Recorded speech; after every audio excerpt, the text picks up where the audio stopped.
Prime Minister Anwar Ibrahim has responded to talks of a cabinet reshuffle as well as to a question on Sabah's 40% revenue entitlement.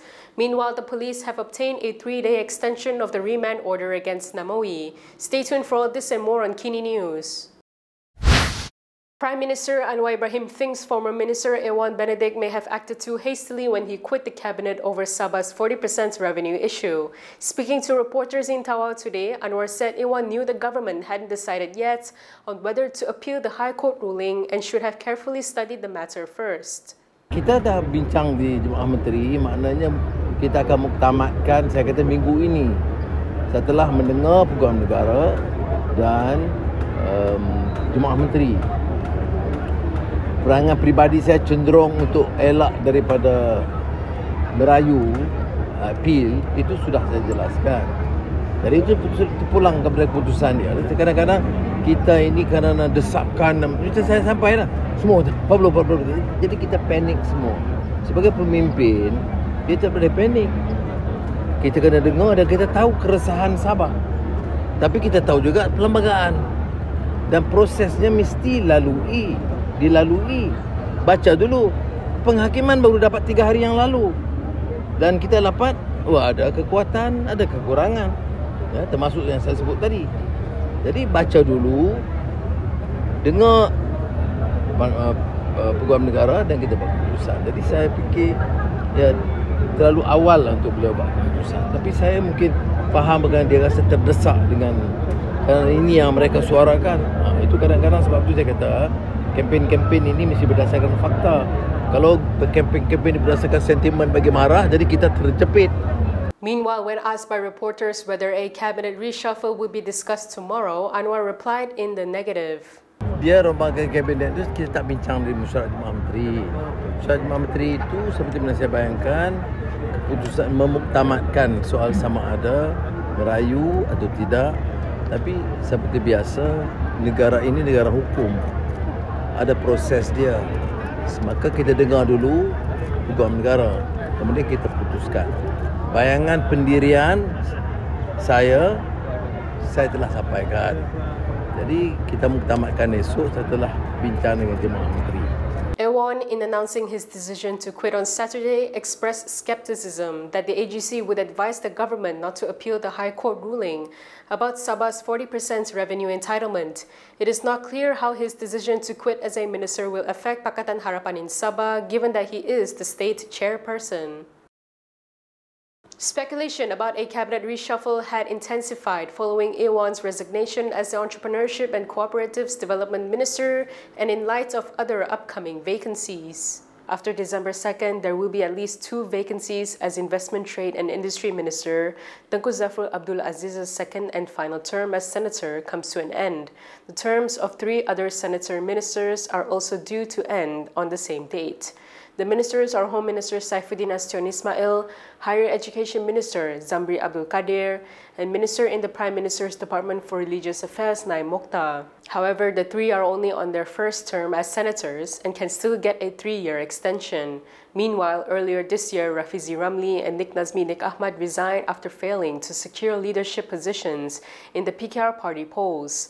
Anwar had covered those roles temporarily by assigning Finance Minister to Amir Hamza Azizan and Plantation Minister Johari Abdul Ghani to shoulder the vacant portfolios. Ewon's ministry is relatively minor and could be absorbed by another minister. However, Zafrul's trade portfolio is important and may require the appointment of a replacement minister. Yesterday, Agriculture Minister Muhammad Sabu told reporters that Anwar will brief the cabinet about the reshuffle rumors tomorrow. From now on, you can also listen to KiniNews on Spotify and Apple Podcasts. Scan the QR code on the screen to follow us. The remand for rapper Namewee has been extended by 3 days as police continue their investigation into the death of Taiwanese influencer Hsieh Yun Hsin. Namewee's lawyer Joshua Tay confirmed this with reporters today, saying that the magistrate allowed the extension after hearing arguments from both sides. According to Tay, the police had applied for the extension on the grounds that the investigation was still ongoing. For now, I think just let the investigation follow its course. I think the next steps are for the police to decide. I think they will have to brief the Deputy Public Prosecutor and then decide the next steps. As of now, I think what I can confirm is, and the reason why they are asking for extension of the remand is because the investigation is not completed. Right? I think for those who are curious, I have had the opportunity to see Namewee. He appears in good health and in good spirits. Namewee is a key person in assisting the investigation as he was reportedly the last person seen with the influencer Hsieh Yun Hsin before she was found dead in a Kuala Lumpur hotel room on October 22nd. Police are awaiting the full post-mortem report and toxicology analysis to determine the exact cause of the 33-year-old's death. Federal Territories PAS has urged Malaysians nationwide to join an anti-corruption rally this Friday in solidarity with Sabah corruption scandal whistleblower Albert Tay. The protest, dubbed Catch the Sharks, will take place outside the MACC headquarters and comes following the graft-busters in action regarding state leaders who have yet to be charged in the Sabah mining corruption scandal. In a post on Facebook, the party especially called upon Sabahans residing in Peninsular Malaysia to participate in the upcoming rally. They said the people must rise up to send a clear message to the authorities that we reject double standards in investigations and that we oppose dirty politics in the implementation of the law. The Islamist Party chapter also commended Tay's efforts, stressing how the fight against corruption was an important form of jihad involving the struggle to uphold trust, dignity, and social justice. PAS said Tay, a Malaysian of Chinese descent, demonstrated significant courage and integrity to expose corrupt practices and abuse of power in the government despite risks to his safety. They also demanded that all VVIPs linked to the scandal be arrested and brought to justice without favoritism to uphold the rule of law and the integrity of Malaysia's judicial institutions. Pro-Perikatan national activist Sharul Emma Rena Abu Sama, also known as Ratu Naga, had previously announced a rally over allegations that only small fish had been charged. Meanwhile, Tay had also confirmed that he will join the rally and again urged the government to go after the remaining sharks in the case. If you like the stories we produce, consider supporting us by subscribing to Malaysia Kini. Click the link in the description below or scan the QR code on your screen to subscribe. The International Islamic University Malaysia's Arabic language lecturer Soleha Yaakob has defended her claim that the Romans learned shipbuilding from the Malays. In a statement yesterday, Soleha decried the ridicule she has faced over her claim, saying it was the result of extensive studies. She said according to her research, she believes that the first major maritime voyage in human history took place during the time of Prophet Noah.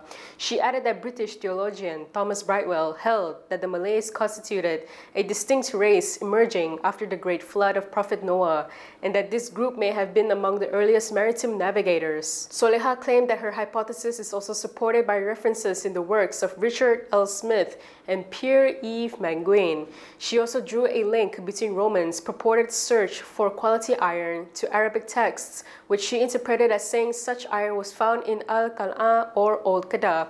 However, Soleha conceded that it is difficult to determine exactly how Malay maritime technologies reached the Romans, as such a transfer would have required crossing vast oceans. While Soleha cited various sources to support her claim, her academic rigor in evaluating sources has been called into question. On Sunday, a Reddit user highlighted how, in a research paper in 2018, Soleha had cited satirical news website The Onion as fact. IIUM had previously described her claim as misleading. Last week, the International Islamic University Malaysia expressed regret over a misleading statement made by one of its academics. The institution stressed that the academic statement was a personal opinion and did not represent the university's official position. Although the university did not name the academic, its statement followed another controversy involving Arabic language lecturer Soleha Yaakob, who claimed that the Romans learned shipbuilding from the Malays.